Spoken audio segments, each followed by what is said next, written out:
X-Men. Welcome to the Beau Show, aka what plaid is he gonna wear this week? Today we are doing Marvel Legends across the board. Let's get started. First off, I am a lifelong fan of comic books. Yeah, that's me with Adam West and Burt Ward. That's before there were comic conventions where they were just car shows that had TV celebrities. I used to collect religiously the 3.75 inch action figures, and this was Marvel Universe, and they are awesome. They are exactly these, only smaller. But then these Build-A-Figures for Marvel Legends just started getting better and better and better, and so I swapped over to the 6-inch scale stuff, and I never looked back. And that's fine, because Marvel Legends do not stop putting out great action figures. They are incredibly well sculpted, well painted. They have great articulation. I can set them on a shelf and I can pose them as an adult collector, and then when my granddaughter comes over, I can give her one of them and she can play around the house with it, and it does not worry me. They are detailed action figures with a lot of articulation that are also durable, and that is, in this world, something that is almost unheard of. I hate to drool too much over Marvel Legends, but I am a huge collector of them, and they just really are a quality product. Now, I know their prices are going up. The prices of all action figures are going up, unfortunately, and they're no different, but they still put out quality products, unlike with some higher end stuff that you just paid $40 to $60 for that a leg might pop off. You're not going to get this almost across the board with Marvel Legends. Let's just get into some that have come out in the last year. There's a lot to talk about. Let's get started. First and foremost, a couple of these cartoon ones. They've been putting out a lot of the cartoon stuff, which is awesome because I'm from the generation that grew up watching 94 Spider-Man and 92 X-Men, and I absolutely love them. Recently, they have brought back the 97 X-Men, which is a continuation of that cartoon on Disney+.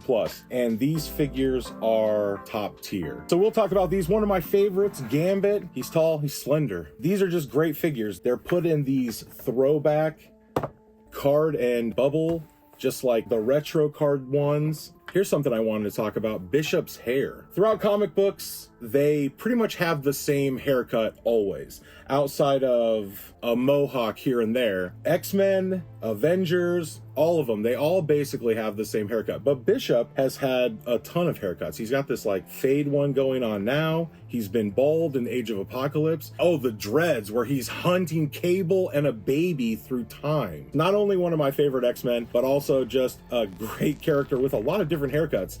So let us know in the comment section which haircut you like the most from Bishop. We want to know. They've got that 90s feel. I mean, that's just like how Magneto pretty much always looks. I know there's variations, but no real change there. I mean, Storms, they went back with the mohawk on her. Wolverine, straight up 92 X-Men, that Jim Lee stuff. And that's actually my favorite comic book, anything basically. I can read the 92 X-Men just all the time. Let's just talk about that. My favorite comic book characters of all time, they go X-Men, and then like Hulk and Punisher. Those are my go-to. I also read a lot of Batman, and then when New 52 came out, Swamp Thing and Animal Man. But like for the most part, since I was a little boy, X-Men, Hulk, and Punisher are the ones that I have read. Jordan, what's your favorite comic book character? Spider-Man. Yeah. Spider-Man's like the next one. He's like number 4. And honestly, pound for pound, the greatest superhero of all time. Your generics are gonna go Batman. No. He's played the field too much. I'm Batman, and that's just why I'm gonna win. I'm over it. And I love Batman, and I've read a crazy amount of Batman, but he's not the end all anymore. And I think Superman probably is like iconically the superhero archetype and stuff like that. But pound for pound, I'm gonna say Spider-Man. I agree with you. That's a good one. And those movies are awesome. I basically like every Spider-Man movie that's ever come out. 3.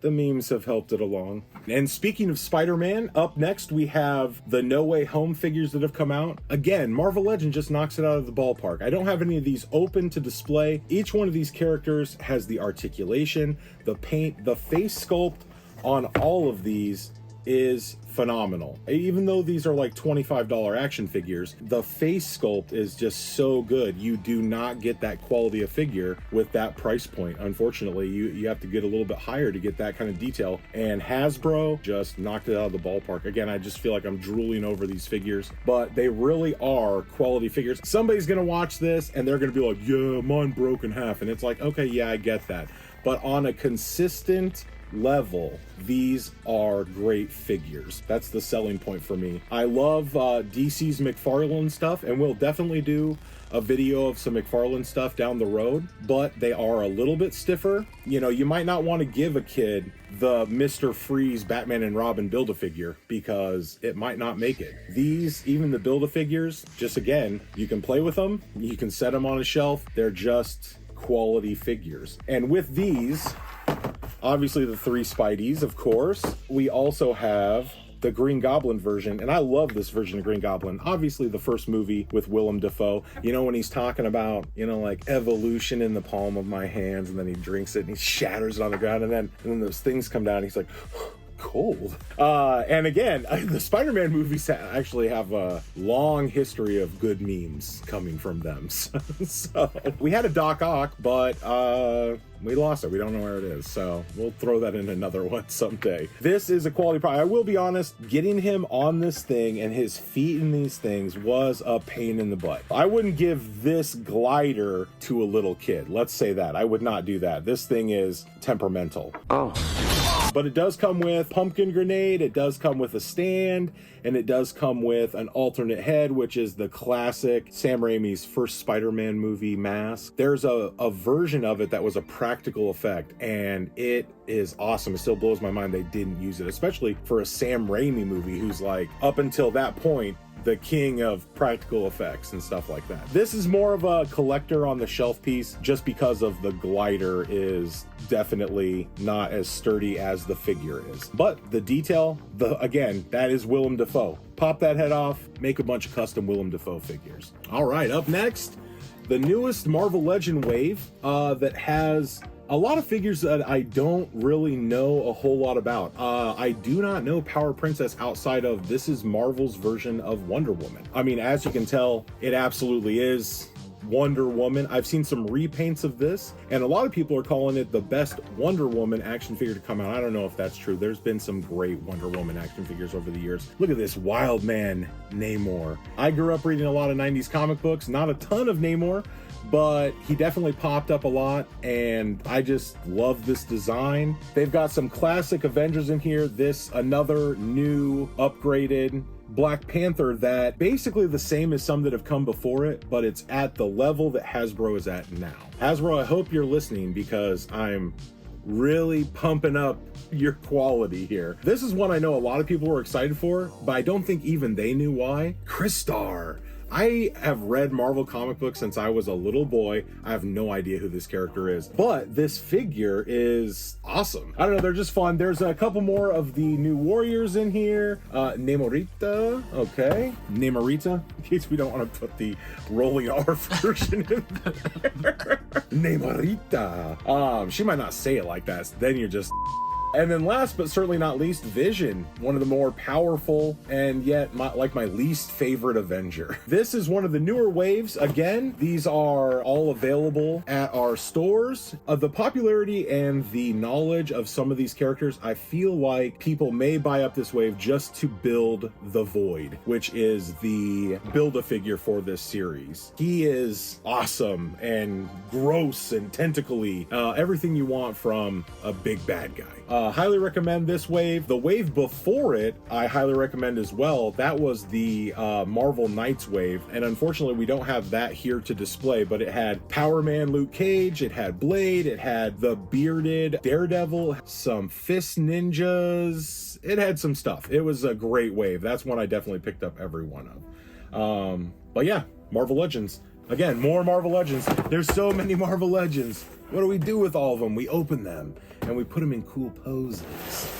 we have the Blob, and we have Mojo World set that comes with Longshot Dazzler and a little tiny adorable Wolverine. Blob, Brotherhood of Evil Mutants, one of my all-time favorites, especially as a fat guy. Hey, look at that really fat guy. He's unstoppable. Now, Mojo, also a fat, disgusting creature. I don't really want to be him. He's a little more awful in every way. But these were Toy Biz sought after Build-A-Figures. They were very expensive. At one point, I feel like the Blob Build-A-Figure was 250 plus, and now it's considerably less, and they are updated for modern Marvel Legends, the Hasbro era of Marvel Legends. And I'm not trying to disregard what Toy Biz did. They were great, and at the time they were killing it. But to have these upgraded ones, they're just awesome. I mean, they're great detail, like you can see on this one. This one doesn't really show the detail of the figures. They have the quality and the durability of everything that I've talked about so far, but they don't have that hefty price tag that the Toy Biz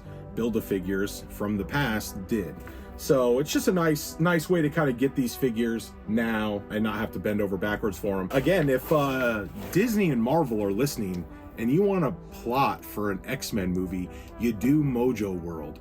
He makes people from across the galaxy fight each other, and then he plays it for a TV show for the whole universe to watch. And then he messes up because he kidnaps the X-Men, and then the X-Men burn his house to the ground. It's a great story. It has awesome characters. Mojo is as seedy and disgusting of a villain as they come, which is, in my opinion, the best villains of all. And last but certainly not least, Wolverine set that has Wolverine, Cyber, Omega Red, Callisto, and Jason Wingard. Cyber specifically, great bad guy, one of the only people that Wolverine is afraid of because his hands have these little blades on him that put this hallucinogen in him. That series of comic books is wild. Wolverine trying to fight people, hallucinating his worst nightmares that he doesn't even remember because he lost his memory, but it's pulling from his brain awfulness. It's just a great storyline. Callisto's great, don't get me wrong, I'm not disregarding this, but Omega Red, he does one thing. He breaks out of whatever place is holding him. He just starts killing everyone until Wolverine shows up. That's a great bad guy as well. This is a set that came out. This is not available in our stores. This is one that's going to be a little bit harder to track down. The quality that Hasbro has put into this is outstanding. And later this year, we're actually getting a new Wolverine series that we will definitely be back to talk about and show. All right, thank you for joining us for our Marvel show. Next week, come back where we venture again into the world of Teenage Mutant Ninja Turtles.